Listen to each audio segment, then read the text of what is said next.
Step right up, dummies, and listen to the stupidest sports show on earth with Rodney Newpol and Tim Van Stratton.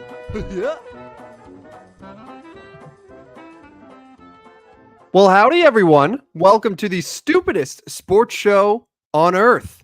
The stupidest. If you were looking for just a regular stupid sports show, too bad, because you found the stupidest one.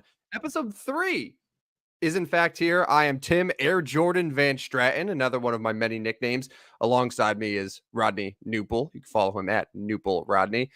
We are a little bit late for the live stream audience, for the podcast audience. Doesn't really matter too much, but Rodney, how are you on this fine Tuesday evening? How are you feeling? I'm good, man. I'm good. Rushed back from Canton, Illinois, not Canton, Ohio. We're Canton, Illinois. Got back a little bit late, but thanks for waiting for me so the stupidest sports show on earth can be with me and you, and we can talk a little sports here. Looking forward to our second week here, and I was noticing we're in the double digits in followers on YouTube, so congratulations to us, and I hope that we continue to spread the word for the show. Looking forward to another great show tonight. I'm sure you have a lot of fun topics on tap tonight. We are coming for everyone's spot in the sports podcast landscape. Double-digit followers. We have made it. But yes, I'm just glad that we survived a college football weekend, the first, and now we go right to our first NFL weekend. So obviously, there's a reason that we started this podcast at this exact time, because this is like the time to talk sports with college, with NFL football, sprinkle in a little baseball, even though honestly, it makes both of us kind of sad at this point, heading into the final month. Real quick, before we start off with some college football, reminder that you could follow us at Stupid Sports Show on Twitter. We refuse to call it X. We refuse to bow to Elon Musk, that tyrant. Stupid Sports Show with no W at the end on Twitter. But there is a W on YouTube. There is a W on Instagram. Just not Twitter. Just keep that in mind. Not confusing or anything. Not confusing. Not confusing at all. Poor branding, but that's okay. We make it work. All right. We move to college football week 1. I'm trying to think if there were many wow moments. Honestly, the USC LSU game was great on Sunday night. That was a fun one. And yes. USC making Brian Kelly just go into a rant during the post game. That was always exciting to see him sort of fail there. Besides that, I mean, Miami housed Florida. Yep. Notre Dame looked pretty good against A&M. They got a touchdown late to win that one. And we're gonna cover our bets here. And Georgia Clemson, which a lot of people thought was the best game. And you were right on the money with that one, by the way. Why don't we just start there? Georgia is equal parts dominant, clearly the best team in the nation, and Clemson, as you said, in our first edition of Gas or Ass at this time last week, they were ass, plain and simple. So give me your thoughts on that Georgia game. I know you watched it. Yeah, and they are still ass. The Clemson Tigers are still ass. They're not good. They're not going to be good. And let's just throw the whole Atlantic Coast Conference into the Atlantic Coast and just say we're going to go to so you got 12 teams in this year. You're going to get one from that garbage conference that Stanford's in. So Florida State's 0-2, Clemson's 0-1. North Carolina State did not play well. The Tar Heels, I guess they picked up a win over Minnesota, but it's Minnesota. Like, who cares? So, Clemson bad. They did not look good. I don't know as if they're ever going to look good this year. I will give the ACC credit on the Miami win over Florida, although I think the Gators are ass as well. How about the state of Florida so far with Florida and Florida State? Bad football going on there. 0-3 to start the year. But, Clemson Tigers, not very good. Yeah, that Florida State game that's going to be coming up is not going to be the primetime game that I think a lot of people were expecting. Maybe they could put it on like a nice Friday afternoon on one of the streaming channels or something and then stick it there because, that's bad. But like you're absolutely right. Miami looked really good, but Florida was just horrendous and like out of the game immediately.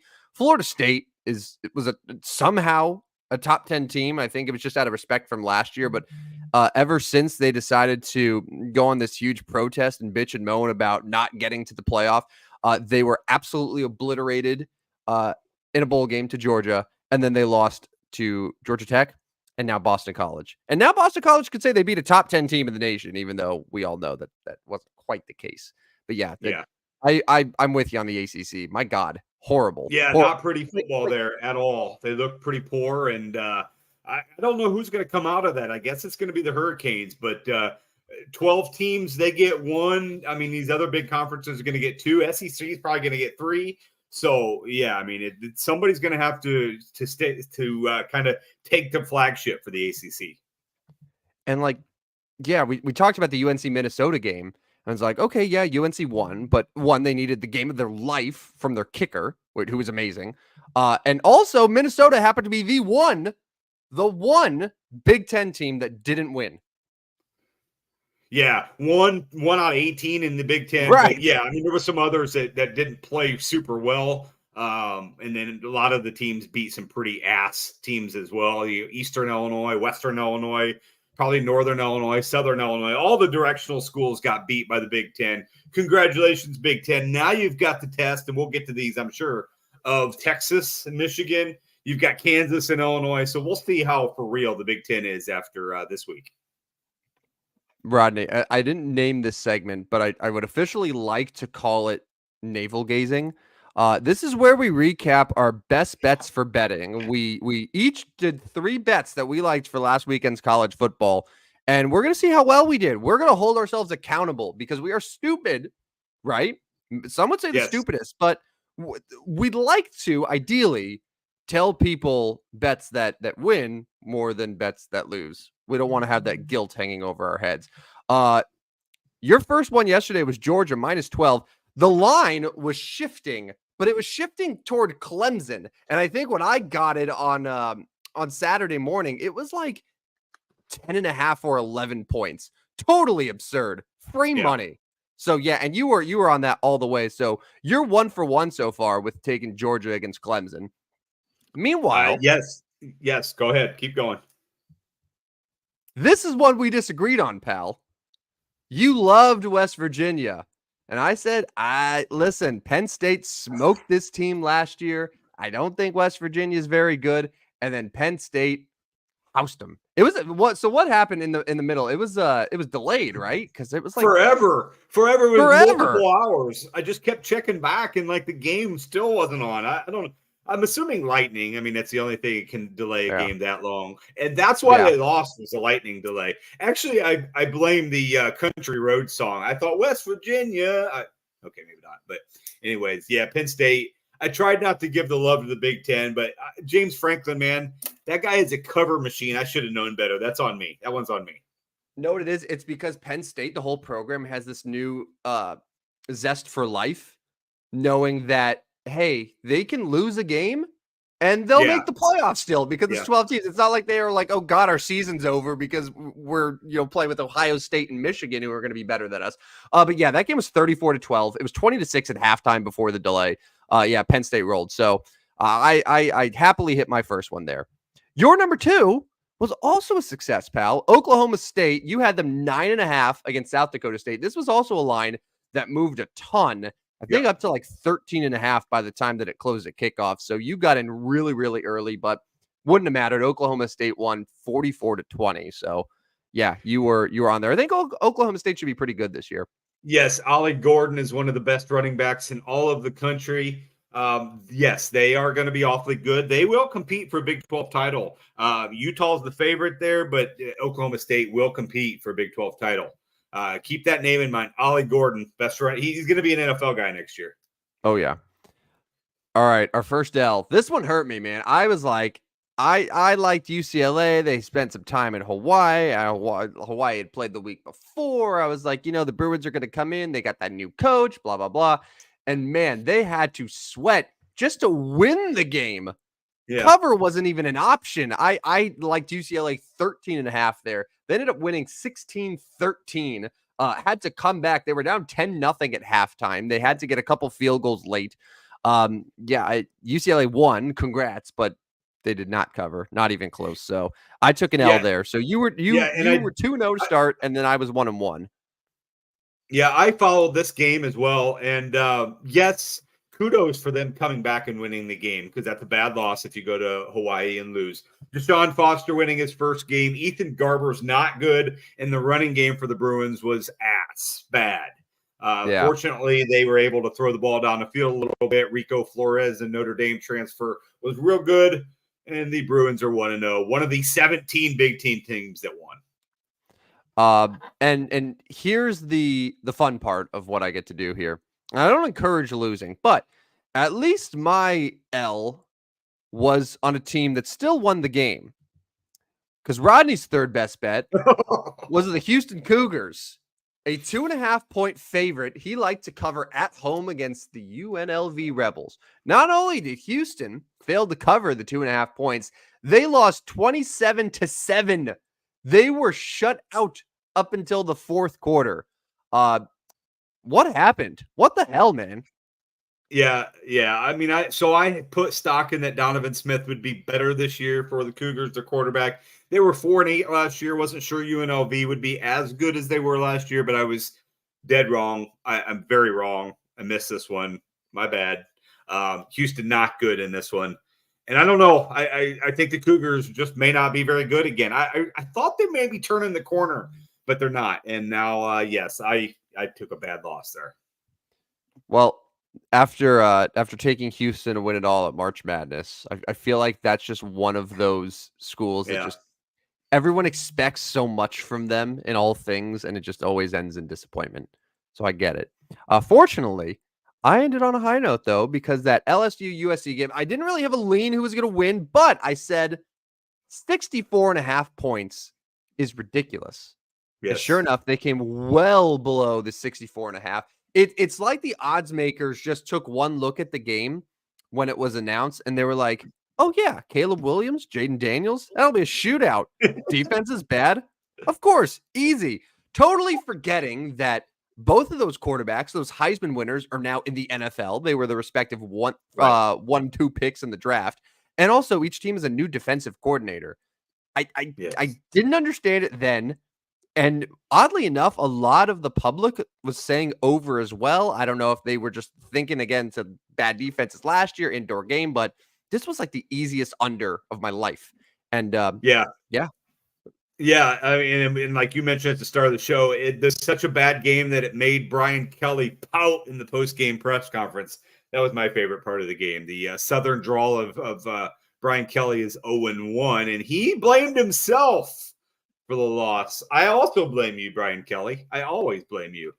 So congratulations there for you. USC, good win. One of the 17 Big Ten teams that won. And you know what the best part is? That USC now doesn't have to worry about the because what would happen the last several years is USC would win a game like this, and then they would inexplicably lose to like Oregon State. Yeah. By 10 points.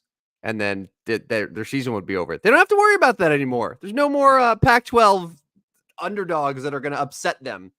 They have to worry about that Friday night Oregon State game. I feel like USC's never won. They don't have to do it. They may have to go to Piscataway, New Jersey, though, and play Rutgers some week, though. That one could trip them up. By the way, how is Newark at 1 a.m?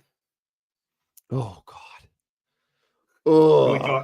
Can you spend like 45 seconds talking about your travel experience while we're in the middle here? Come on. Yes. Okay. I flew to New Jersey this past weekend. Lovely wedding. Had a great time. My flight was supposed to get in Friday night. I was leaving from O'Hare going to Newark. Supposed to get in like 10:30 Eastern. I land in O'Hare. It's like, okay, flight's delayed an hour. Whatever, it happens. Delay. More and more and more. The best part was, for the majority of the delay, our plane was actually there at O'Hare. It's not like we were waiting for it to take off. It's not like we were waiting for it to make it. It was there at O'Hare, but there were so many planes and not enough gates and terminals to actually put the planes that they have what's called a penalty box. And the plane is just sitting there in the penalty box. There's passengers there. We're waiting for the plane to come in. And then finally, we're waiting. Lo and behold, we got on. And by the time I get to Newark, land, get an Uber, get to the hotel. I crawl my ass into bed Saturday morning at 2:45 a.m. right in time for like my 6 a.m. wake up so I can get up and do what I got to do and watch some Premier League soccer and all that stuff. So yeah, it was not fun. Much better on the way One quick back. My question. God, man. One quick question. What's your go-to at the airport? You just sit there? Do you walk around? Are you a shopper? Are you an airport shopper? I'm not a shopper. Yeah. I will eat. All right, this I'm going to make a shameful admission here, and this probably goes against everything that this type of show should stand for. Oh no, is this nerdy? It depends. I've Shoot. never had a beer at an airport. Yeah. It doesn't intrigue me. Drinking at an But, like, airport does not intrigue me. no, but here's the thing. There are many people who say that there is no better beer than the beer while you're waiting for your flight at the airport. You're just hanging out at the airport bar and you're drinking. For whatever reason, it just hits. And I've never had that. And like, you think for a long delay, that's what I should be doing. It's probably really that's what I should have been doing. But instead, I was just kind of sitting. I was, doing some work, whatever, and just quietly stewing, where I should have just like said, you know what, screw it, like close the laptop, go get a beer or 5, because I was gonna be there for a while, and then go with there. Like, I wasn't driving at all, so I should have, but I don't know. I never have, Yeah. and maybe that makes me a nerd. Maybe that's my one nerdy quality, that I've never done that. I need to put more alcohol in me, and believe me, I made up for it in the weekend, but I need to do it at the airport, because that's what you got to do, apparently. Yeah. Yeah, it wasn't fun. You don't have to be too ashamed. That's not too nerdy. That's more just like, not feeling it. I get that feeling. Like, sometimes it's a time and place. You just don't want the beer. And airports, sometimes that place. I get it. So our final recap, by the way, for best bets for betting so far, and we're going to keep a running tally of this throughout the weekend, or throughout the show, I should say. We're both sitting at 2-1, so we're winners. We made a profit. Congratulations, and we'll do it again for NFL and college this weekend. Speaking, so of the NFL, if we're keeping track of everybody makes fun of the units, but if we're up a unit now, right? Up a little bit less than a unit. My unit's bigger than your unit. Of course it is. Tim. Of course it is. Everybody's got a big NFL unit now. Betting. What's that? Well, I'll tell you what. Let's go to the airport. Let's have a few beers, and then we'll see who has the bigger unit. How does that sound? All right. Well, that's not weird, but all right. Where are we flying off to? So our buddy wants to go to Vegas over Christmas. He was asking me on Sunday, my co-host of my Sunday show. He was like, "Bro, are you interested in Vegas over Christmas?" And I'm like, "Vegas? Yeah, I'm interested. Maybe that's when we could compare units." Well, now I feel left out. I want to compare units with you guys. You're invited as well. We can have a whole nerd group out there. We can have the show out there. The stupidest sports show on earth, live from Vegas. Anyways, I think we're off the rails here. Where are we going next, Tim? Where are we going? We're going to Kansas City. All right. For Ravens Chiefs. The NFL season is finally here. Thank God. We've waited too long for it. By the way, I saw the NFL put out a 30-second sort of hype video for the season. Just a little bit of a montage of everything from last year. Do you know how many times they showed Taylor Swift? This is a 30-second video to promote the NFL. 3. 5. 5 times in 30 seconds? Yeah. 1 every 6 seconds, huh? Okay. Yeah. All right. So she is now the face of the NFL. I mean, I don't think anyone else, aside from probably like Mahomes and Kelsey, were in it more. Certainly no other football player or coach or entity or anything. No, it was Chiefs, Swift, and then like everyone else. It was crazy. Okay. It's crazy. Yeah, they went all in, and that's gonna obviously turn the non-wokes off. But yeah, that's gonna be interesting to see how many times we can see her. So do we know her concert schedule? Is she gonna be at Arrowhead on Thursday? Oh, I I don't want to discuss the concert schedule yet. I'm not ready for that. I would assume she's going to be there. I mean, we'll find out. Find out. Yeah. Oh, yeah. Yeah. We will find out. We will find out very soon. Like, so what is it? They come on at 7:00. I mean, she's going to be on by 6:00 in the pregame, right? I mean, that's about a given. Yeah, they'll probably show her like walking in through the tunnel. You know how they show like, Mahomes got the sunglasses. They'll do the same thing with Taylor Swift. Ugh, I'm not looking for that. All right, can I ask you By something the real way, quick? hold on one second. Oh, yeah. That Dylan cat from Nebraska, I put it on our Twitter. Mm-hmm. The quarterback at Nebraska Yeah. is probably Mahomes' child, right? Like, it's got to be his child. Like, they're pretty damn similar. You got to go to our Twitter. Go to no W on the end, whatever you said. Stupid sports show with no W. Go to our Twitter, and I'm telling you, that is Mahomes' child. It has to be. It has to be. But anyways, go there. So go ahead. Where are we going here? I'm off the rails all night. So I was just going to say, before we get to the actual Ravens Chiefs discussion, are you at the point where you're ready to root against the Chiefs? And I say that so let me just let me preface this for a second. So, like the Patriots, they had their dynasty. And if you go all the way back 20 plus years, like that first Brady Super Bowl, it was like the Patriots were the underdogs stuff. And even like when they won their second and third Super Bowl, they had 3 and 4 years at that point. Like it didn't feel like they were hated.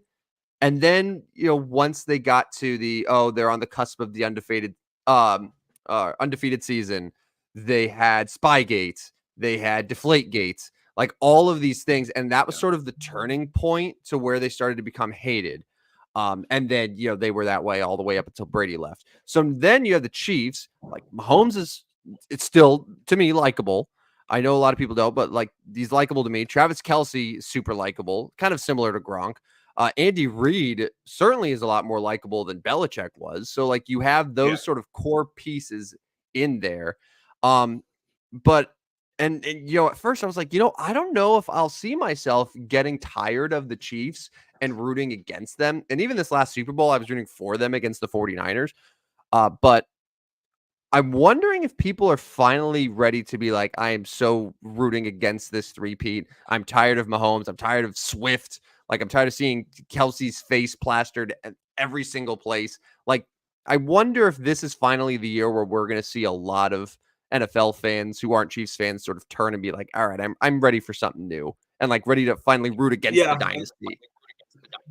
Yeah, I mean, that's possible. Everybody has their haters as far as they get jealous of winning. I mean, 3 championships here in the modern years. But I mean, I guess the only dislikable one would be Harrison Butker. That too. Like add that in. Plus like Rashee Rice getting arrested for everything this offseason. Like all these different things. They had all their arrests.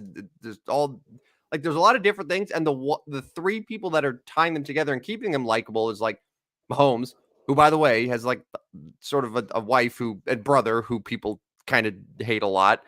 Kelsey, and then Andy Reid. Yeah. It'll be interesting to see the reaction they get this year. And also, I mean, how many years, like they're not done and they're not, but like, when is their gap going to be over? Like, when is this run? I mean, let's be honest, like everybody in the NFL, they're injury away. I mean, Mahomes goes down, they're done. I don't even know who their backup. Who is their backup right now? Didn't we mention that last week? Chiefs had the new backup, right? They do have a new backup. Hold on. I'm going to tell you.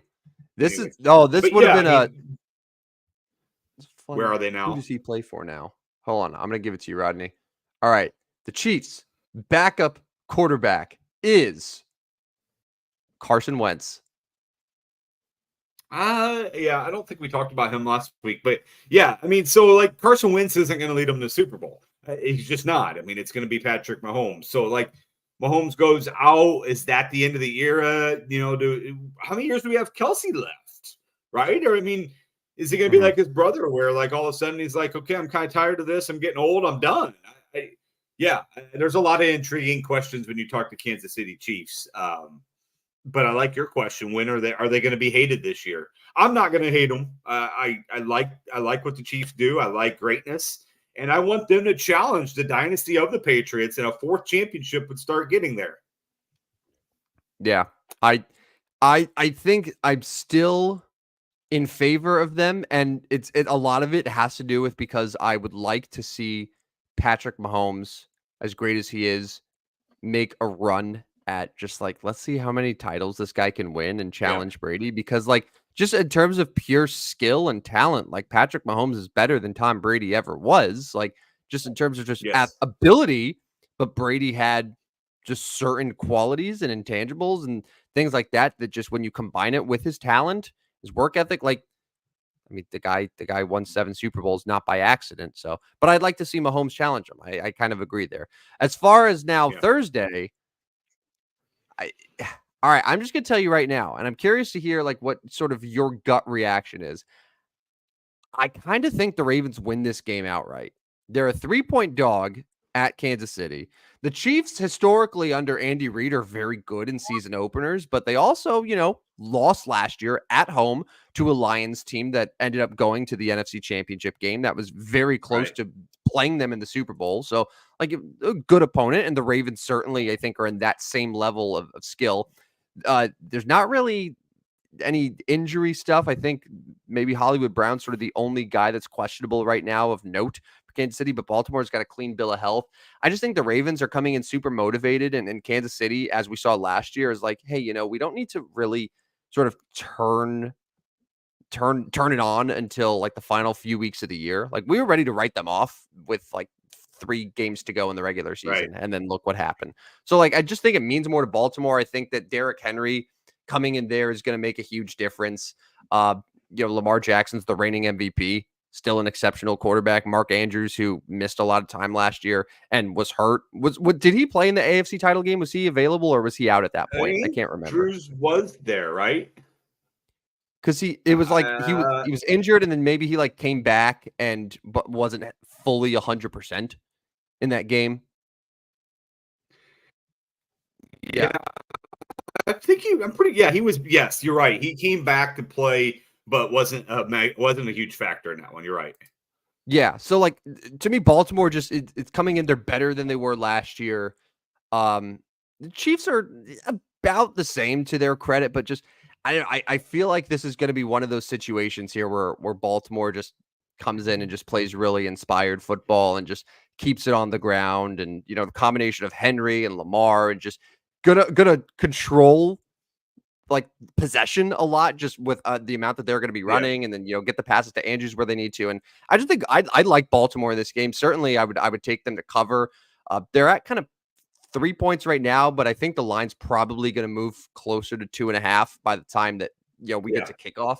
But I would take Baltimore outright, their money line straight up, and to win this game in Kansas City.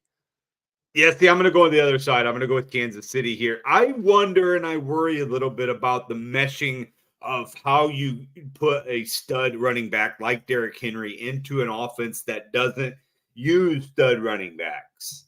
Mm-hmm. Like, is that going to take some time to get, like Lamar Jackson's not used to turning and handing to power running backs such as Derrick Henry. And how's that offense going to work? And, is Derrick Henry ready? I know he's always ready. The guy wakes up running with the ball. But, like, is he ready to be part of this offense?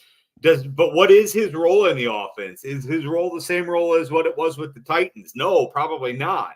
I'm going to take the Chiefs. I took the Chiefs last year on opening day and got burnt. I'm going to go back to the Chiefs, and I'm going to hopefully see that 2.5, and then I'll nail it at 2.5 because 3, obviously, I don't love. If I can get the Chiefs at 2.5, I'm going to take that and just hope the home field, the momentum, the excitement of opening day goes to the Chiefs. I'm going to take the Chiefs -3 or hopefully get it at 2.5.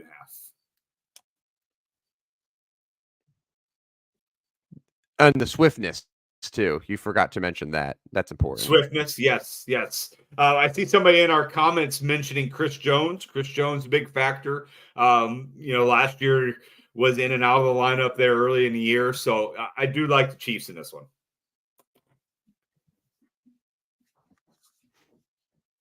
Oh yeah, there we go. Yep, I see it. Chris Jones with the bicep. Yeah, Chris, so with Aaron Donald retired now, which I kind of forgot about up until this weekend. My new sort of I guess step uncle due to the wedding. He's a massive Rams fan, and we were just talking Rams, and he just mentioned, with no Donald there, just how different the defense is going to feel. And I was like, you're so right. Like, it happened so early in the offseason, I almost just forgot about it, and we just moved on so quickly. But like, with no Aaron Donald, Chris Jones is probably the best. Certainly defensive tackle. Is he the best defensive player in football now? That's an argument, right? Yeah, definitely an argument. And he's the game changer for the Chiefs. And I mean, that's what people don't talk about is how good that Kansas City Chiefs defense actually was late in the year. I mean, they're the reason that they played so well late and then into the postseason and won the Super Bowl. Now, again, Patrick Mahomes was great, and he found Travis Kelce when he needed to. Running game got better as the season went along, but the defense was steady all along for Kansas City, and a big reason was Chris Jones. All right, Rodney. So we are opposed once again. So you're taking the Chiefs. Yes, I'm going to take the Ravens, and we'll discuss on Friday morning to see how it played out. I think it's going to be a really good game. I think it'll be higher scoring. The other thing I wanted to mention real quick on that game before we move on is the over-under in that game is sitting at around 46 and a half. I was looking just to sort of see where the money was at versus where the bets.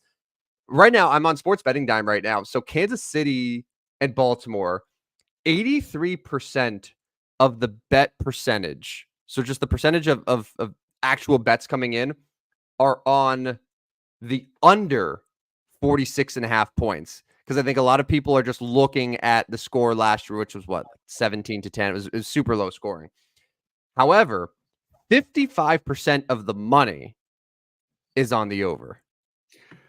Okay, yeah, but who in their right mind wants to bet a primetime under to start the year? Like, how boring can you be to bet an under on the first game of the NFL? Like, you want a shootout. You want 34-31. You want Mahomes and Jackson to be the MVPs from the start. Mahomes to Kelce to end the game, or Jackson to Andrews to end the game. Don't be boring and bet unders in the primetime opener. I mean, if you're going to bet the total, you got to go over. You got to go over.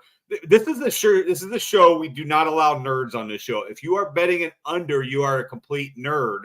Do not bet the under on Thursday night. I don't care what the logic tells you. I don't care what the numbers of last year are. Do not bet the under on Thursday night. It is going over. I'll take the over Thursday night. Go Chiefs, go Ravens. Does that apply to college too? I literally talked about how obvious the under was for that USC LSU game. 64.5 points wasn't even close to hitting. The first prime time was Thursday, and then Friday, and then Saturday. You got a game. You got day 4 there. I give you an excuse. It would have been like betting the North Carolina Minnesota under, which I'm sure went under.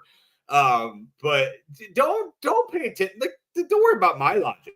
My logic makes sense. The logic of being a nerd, if you take the under, do not. I'm trying to tell you right now. We can come back to this on Friday. Do not take the under on Thursday night. If you do, you are a nerd. You are not allowed on this show. Take the over. Chiefs, Ravens, 40, whatever. It's getting in the 50s. We'll take the Chiefs, Ravens over. I do agree that it is going to go over, by the way, for what it's worth. And just look ahead to that Green Bay Philadelphia game, the one in Brazil on Friday, where neither team can wear green. So of course they scheduled the two green teams there. 78% of the bets and 62% of the money are both on the over. It's like 48.5. So just a couple points more, but I think that one will go over too. Yeah, so I'm a little bit. I'm not going to go there on this one because I always get a little bit concerned when you go overseas, over country, wherever you're going. That just going down, just straight down. Yeah. So the playing conditions might be different. The field turf could be different. I get it. It's probably not. It's the NFL. It's a $1 zillion corporation. They should have this figured out, but it is still the NFL, and they may not have it figured out. Like, is the turf even going to be legit there, or is it? So I get a little bit nervous about totals in those games. I really do. And maybe it's irrational. Maybe it's silly. Maybe I've seen too many Jaguars games that have been played in London and they all go under. I don't know.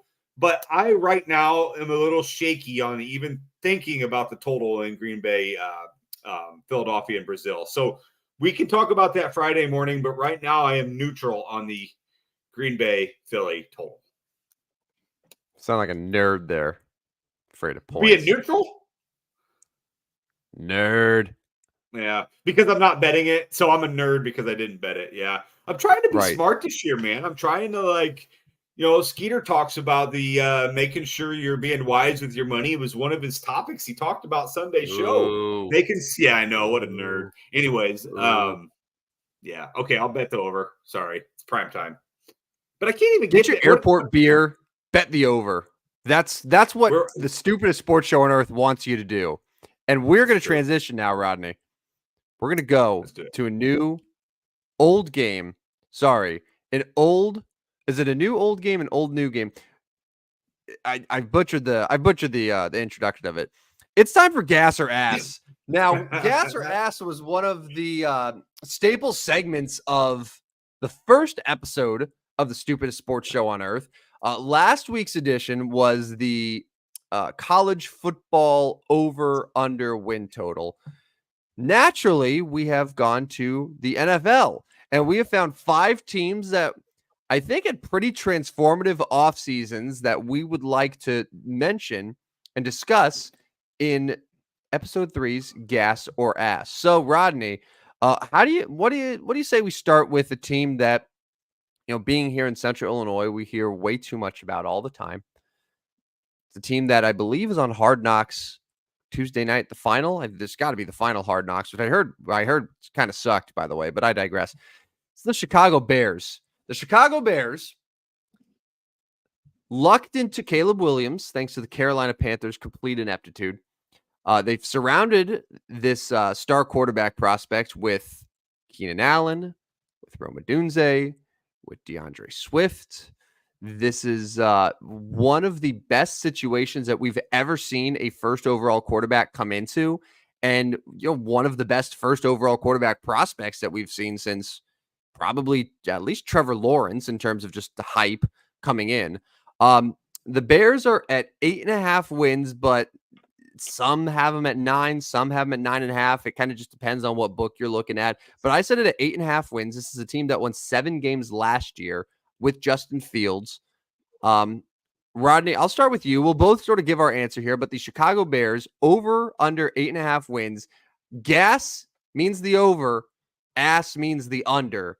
Rodney, the Chicago Bears, gas or ass? Yeah, so this is so off-brand for me. Yeah. But I am taking the Chicago Bears gas. You're looking at a Chicago Bears 2024 season ticket holder, Tim. Season ticket holder. I'm going to go to 0 games this year. But you clowns that are Bears fans out there are going to pay me for my tickets. Pretty simple. I am going to take the over on the Chicago Bears. I am buying into Caleb Williams. I am buying into DeAndre Swift, Rome Odunze, Keenan Allen in his 40s or whatever he is. People forget DJ Moore is still there, and a pretty elite receiver. Cole Kmet was fantastic for them last year, late in the year. Gerald Everett is the backup tight end. I know Gerald Everett is but still a legit tight end. Their defense got better. I'm going to go over. They better win early. Their schedule in the first 8 games is very favorable. You can go like 6-2 during that span, maybe even 5-3, and still get to your over. You really need to win a bunch of games. I'm going to go back to you need to be 6-2 or better after those first 8 games. I'm going to go gas for Chicago Bears.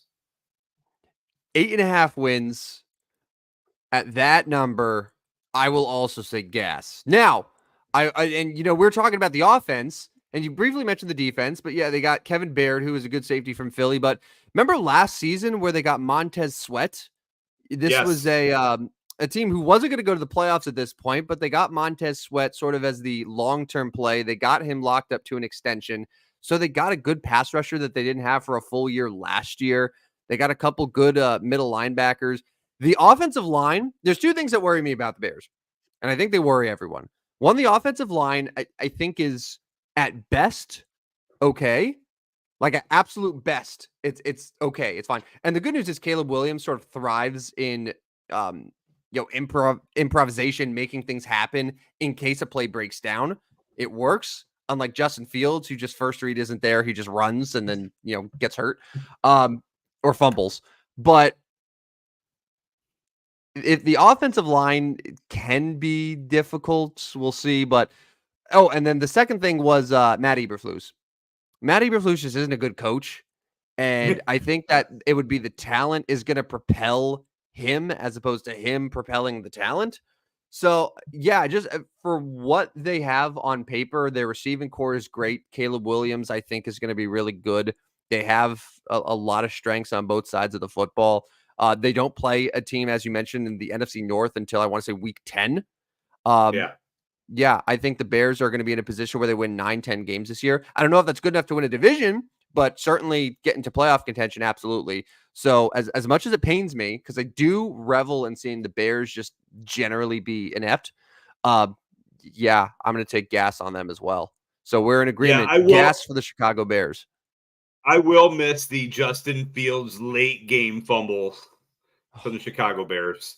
That was almost a given in any live betting situation. What will this possession result in? Turnover. Bang. Justin Fields turn it over, gets hit, fumbles it, throws a duck. Anyways, we'll go gas for sure. Did he have a game-winning drive or game-tying drive, or was it just turnover? I felt like every single time it was a one-possession game and they had the ball, he turned it over every single time in 3 years. That's going to go really well for Mike Tomlin. He's really going to love that. Oh yeah. All right, let's move on to a team that I know you have loved. It's been confounding how much that you've loved this team for the last several years. The LA Chargers have been a staple Rodney Newpel Super Bowl pick for like 5 years running. Before they entirely collapsed last year, it was one of the most spectacular. What they give up to the Raiders in that one Thursday night game, like 66 points. Brandon Staley, that was the last time we ever saw him, probably for the best on an NFL sideline. But now things are different because Jim Harbaugh has returned to the NFL. And I think the team is going to take the Harbaugh sort of culture very quickly. He turns around teams very fast. There's a lot of different players now, especially on offense. You look at Justin Herbert and like, he's there, but Eckler's gone, Keenan Allen's gone, Mike Williams is gone, and it's, Lad McConkey and J.K. Dobbins and Gus Edwards, and it's very different. But I was surprised to see the over-under for the Chargers is sitting at 8.5, the same as the Chicago Bears in some places. Rodney, the resident Chargers lover, with Jim Harbaugh and company, are you taking gas or ass on the second LA team? I am taking complete ass on the Los Angeles Chargers, not buying in the Jim Harbaugh yet this year. They will get better. At least the Brandon Staley stink will be off them, but they still aren't going to be very good this year. 8.5 wins seems like a lot for them. Although the AFC West, not real strong outside of Kansas City. The Raiders, the Broncos, neither team, I don't know as if they're going to be real good as well. But yes, I think this is the first time since the days of Junior Seau playing that I haven't picked the Chargers to go to the Super Bowl. And by the way, did you see the news story where Junior Seau, which rest in peace, by the way, that Junior Seau's nephew was charged with murder? He was. No. Wow. Junior what a Seau's turn. Nephew. Yeah. Yeah. And this is like legit. This isn't like the Janoris Jenkins, me breaking the news on radio of murder days. Anyways, we probably shouldn't go there, should we? That was not our best moment or my best moment. But anyways, I'm gonna go ass for the Los Angeles Chargers. Man, that was a hell of a way to do gas or ass there. Just murder. Holy shit, dude. God, what am I supposed to do with that? What do you want me to do with that, man? on. I can't do these late night shows. I can't do these late night shows. I'm like all over the place here. I haven't had caffeine in like 4 hours. I don't know what I'm talking about. I'll go, but he did. Micah Sayal was charged with murder. Oh my God. Well, you reminded me about the Janoris Jenkins thing too. That was hilarious. Where, yeah, what did you recklessly speculate that he murdered someone live on radio? Is that what happened? Yeah, it is. It is. I don't. Okay, let's move on. Yeah, I did live on radio too. It was streaming all over the country too. That's my bad. God.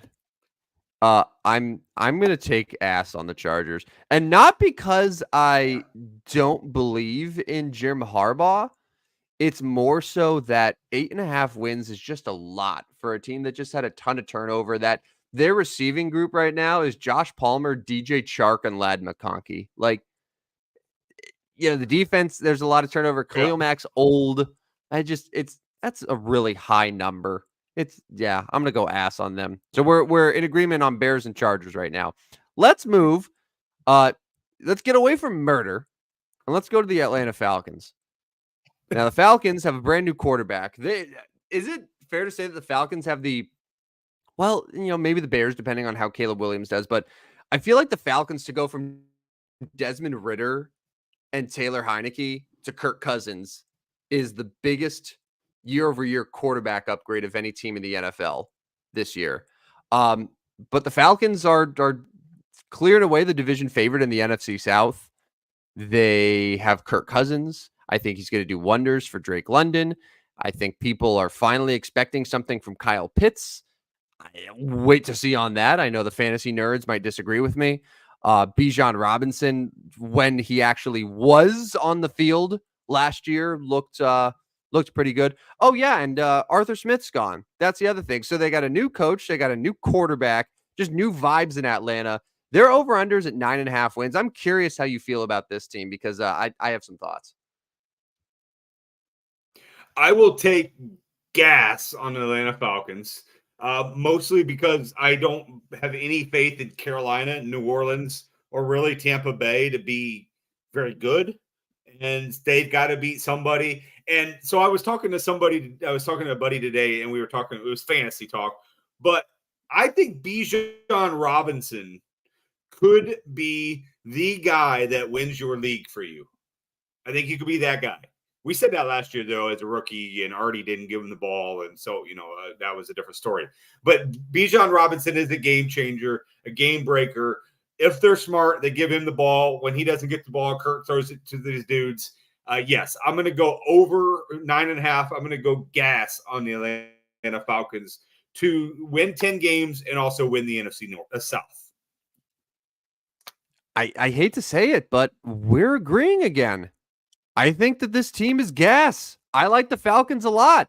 I like Kirk. The injury, coming off the injury scares me, but like worst case scenario, he gets hurt. Michael Penix comes in, and I honestly think Michael Penix would do a really solid job as the backup. I mean, there's a reason that they drafted him in the top 10 and shocked everyone with that pick, considering the money that they gave to Kirk Cousins. But, they do that if they believe that they have someone, and I think that he would actually succeed there. So I think they're honestly set on offense. They just got Matthew Judon like within the last couple of weeks on the Patriots, another guy who's a pass rusher.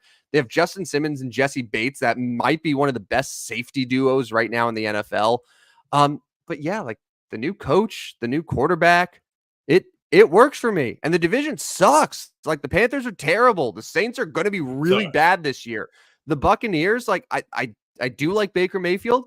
I like some of what the Bucs are doing, but also like the Bucs just lost their offensive coordinator who just got a lot of, who unlocked something with Baker Mayfield in the first place. So yeah, I think the Falcons by default are going to be really good. I wouldn't be surprised if this team is like 5-1 in division games this year and then ends up winning 10 games. So yeah, I'm all gas on the Falcons. I hope they do well too. I would love to see them sort of enter that like NFC contender mix.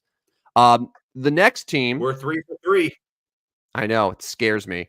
The Washington Commanders. Now, this team is someone that had it scares me because the Commanders are a team that, at least in my lifetime, I've just always associated with ass. Truly. I mean, their stadium Literally, their stadium has like sewage toilet water that falls on its fans. Like everything about Washington reeks of ass, right? But I gotta say, like their GM Adam Peters has done a really nice job constructing this roster. Dan Quinn, the former defensive coordinator from the Cowboys, is now the head coach in Washington. Jaden Daniels is their new franchise quarterback. Took him second overall, the reigning Heisman winner from LSU. I mean, I'd love to know where your head's at here because I wouldn't be surprised if Washington does play better than people think. But then again, Washington consistently ass, just always. So are the Commanders gas or ass here with the over-under of 6.5 wins? Yeah, so the worst defense in all of the National Football League last year. Just absolutely horrendous defensively. I don't know as if they're going to be much better defensively. I don't know as if they're going to have a quarterback that they can trust. I am going ass on the Redskin Commanders. I will take like 6 wins for the Commanders and I'll take the under here. So I'm going to go ass. And I'm not sure about this one. This is probably my least favorite of the 4 so far, but that's where I'm at right now with the Commanders. Off the top of your head, in a rapid fire version of, he plays for that team now? Huh. Who's the backup quarterback for Washington? Oh, Lord, I have no idea. I don't have any idea. I need Skeeter here. It is Marcus Mariota. So if something happens to Jaden Daniels, Mariota would come in. Here's another good one. Who's the starting tight end for the Washington Commanders? It is no longer Logan Thomas or Chris Cooley. Is it Aaron Hernandez? It is. Get off the murder thing, man. Get off of it. It's not Aaron Hernandez. Tim Tebow? It's Zach Ertz. Zach Ertz. Yeah, 46 years old tomorrow. Yeah. And Austin Eckler is splitting running back duties, presumably with Brian Robinson. So, like I said, like it's a weird mix. Damn it. I think I'm going to take ass again. I'm going to agree with you. I hate that. But yeah, Jaden Daniels, I think, is going to have moments where he looks great, but he takes a lot of hits. Like he took a lot of hits at LSU. And I worry that we might be, and like, I don't wish this on him because I like him. And despite being a Giants fan, like I don't wish ill will on Washington because like they've been asked like my whole existence. But like, I just worry about the full season availability of Jaden Daniels. Like you look at Anthony Richardson last year, and Anthony Richardson is like 60 pounds on Jaden Daniels. Like Anthony Richardson just kept getting hit and hit and hit. And like, this is basically his whole year. Like I think Washington is definitely moving in the right direction, but I think like 6 wins is a lot more realistic than like 7 or 8 wins. So yeah, I'm gonna go ass on the Commanders. I'm with you. And finally, we go to the New York Football Jets. I mean, it's Aaron Rodgers at 40 years old. Can he come back from his torn Achilles that maybe wasn't actually a torn Achilles that he healed with voodoo magic and God knows what else? Let me put it to you as best as I can, Rodney. And you already sort of gave an indication of where you're at with this team.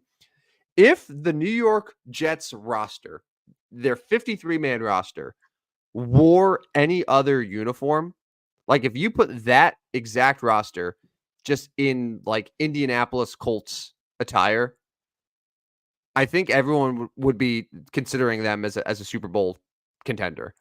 But it's the Jets. Like, I don't know how else to put it. It's the Jets. It's kind of how I feel with Washington here. It's kind of how I felt with Chicago the last few years, where I'm like, well, we'll see if Caleb Williams actually is great because they've never had a good quarterback in Chicago. But the Jets over-under is 9.5 wins. Rodney, our final version of gas or ass for today. Are you taking gas or ass on the New York Jets? Oh, I'm 100% taking ass on this one. I'm not going to buy into the fact that they could put that roster on someone. You still have Aaron Rodgers, and Aaron Rodgers hasn't done anything. And even even before Aaron Rodgers came to the Jets, it was a fading Aaron Rodgers anyway. It wasn't the same Aaron Rodgers as the dominant prime Aaron Rodgers with the Packers. No, I'm not buying. I'm not buying the Jets. They're not going to win 9.5 games. They can't play the Patriots 10 times this year. They won't beat the Dolphins. They won't beat the Bills. So I'm not going 9.5. Or I'm not going over 9.5. I will definitely take the under, and I think they're going to be somewhere around 5, 6, 7 wins again. I don't think the Jets are any good. I will take ass. They are under, and I love this is my favorite of the 5. To be quite honest with you, not 10 wins for the Jets ain't happening. No way.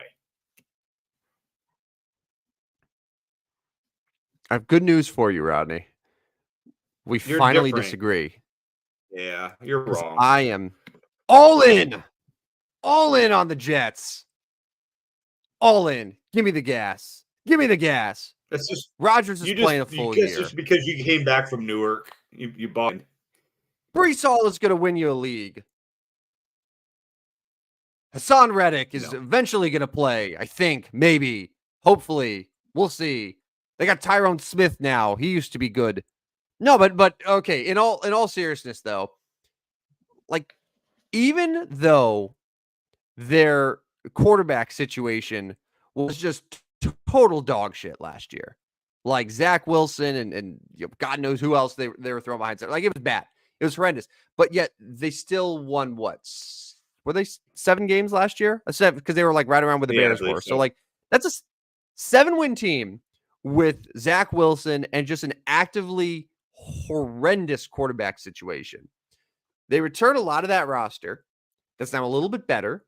Brees Hall now is a full year. Like he's back. Garrett Wilson still looks really good despite not having a bad quarterback situation. Like if he has a good quarterback, Garrett Wilson's going to be an undisputed number 1 receiver in the NFL. Like I don't think Aaron Rodgers is going to play 17 games for them. I don't. But the good news is Tyrod Taylor is a very competent backup and probably one of the best number 2 quarterbacks in the NFL. If something happens to Rodgers, Tyrod Taylor, I think, steps in and he would do better than any quarterback that they had last year. This is finally a season where I think the Jets are going to things are going to fire on all cylinders. Now, I don't think they win the division. I don't. Because I still think Miami has a lot of talent. They just need to figure out how to finish a season. And Buffalo, it just Josh Allen is arguably the next best quarterback right after Mahomes. Right. But like the Jets have enough to get to 10 wins. They do. And I think like just having a competent quarterback situation is going to do absolute wonders for them. And the fact that they were able to even get to 7 wins last year just shows how 52 of their 53 guys were really, really good, but they were just missing the most important piece. Now they have it in theory, and we'll see. But I'm going to take gas on the Jets. I like them at least 10 wins this year, and we finally disagree. Yeah, well, good luck with that one. Good luck. Can't wait to rub it in your face, pal. Yeah, you're going to look so dumb. All right. We are just about done here. So I want to just finish off. We're going to talk, by the way, a lot more NFL. We're going to be back on Friday morning and just basically do like a full-on like NFL slobber knocker and just preview the shit out of everything, all things happening in the NFL this year. Do award picks, Super Bowl picks, all that type of stuff. But it would not be the stupidest sports show on earth if we didn't end with the Barry Bonds stat of the day. This is something that we decided to do on a whim in the first episode where we want to just throw out a ridiculous stat about who we believe is the greatest baseball player just to ever do it. I found the stat today, Rodney. Do you want to hear what I uncovered for our Barry Bonds stat? I do want to hear it, yeah. You know what else we did on a whim? What's that? This show. Yeah. Whole damn show. Yeah. Just on a whim. On a whim. Kind of insane. Right. And you could probably tell in a lot of ways. All right. Barry Bonds. Our Barry Bonds stat. So first let me tell you this. So in 2024, the league average OPS, which is just on base percentage plus slugging percentage, The league average OPS in this season is 714. Okay, 714. Mm-hmm. I believe the major league leader is the New York Yankees at 775 for an OPS. Just to give you an idea there. In his career against Hall of Fame pitchers, aka the greatest pitchers in the history of our sport that played during Barry Bonds' era, Barry Bonds had a career OPS of 986. Oh.